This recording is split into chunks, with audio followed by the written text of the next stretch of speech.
Taste the Daily. Tiruvannamalai மாவட்டம் செய்யார் அருகே ஆலமரக் கிளை முறிந்து விழுந்ததில் படுகாயமடைந்த 100 நாள் வேலை திட்ட தொழிலாளர்களை அதிமுக முன்னாள் அமைச்சர் மற்றும் மாவட்ட செயலாளர் ஆகியோர் நேரில் சென்று நலம் விசாரித்தனர். கரணிப்பாக்கத்தில் ஆலமர அடியில் அமர்ந்திருந்த போது மரத்தின் கிளை முறிந்து விழுந்து 3 தொழிலாளர்கள் உயிரிழந்த நிலையில் படுகாயமடைந்தவர்கள் செய்யார் அரசு மருத்துவமனையில் சிகிச்சை பெற்று வருகின்றனர். இந்நிலையில் மருத்துவமனையில் அனுமதிக்கப்பட்ட தொழிலாளர்களை மாவட்ட கழக செயலாளர் தூசி கே மோகன், முன்னாள் அமைச்சர் முக்கூர் சுப்பிரமணியன் ஆகியோர் நேரில் சென்று நலம் விசாரித்தனர்.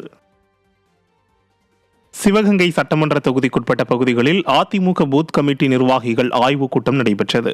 காளையார்கோவில் கிழக்கு ஒன்றியத்தில் பூத் கமிட்டி நிர்வாகிகள் மற்றும் இளைஞர் இளம்பெண்கள் பாசறை விளையாட்டணி அமைக்கப்பட்டது குறித்த ஆய்வுக் கூட்டம் ஒன்றிய செயலாளர் புல்லுக்கோட்டை சிவாஜி தலைமையில் நடைபெற்றது.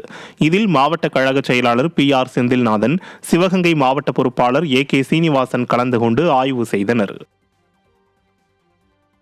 கடலூர் மாவட்டம் சிதம்பரத்தில் 50க்கும் மேற்பட்டோர் தங்களை அதிமுகவில் இணைத்துக் கொண்டனர்.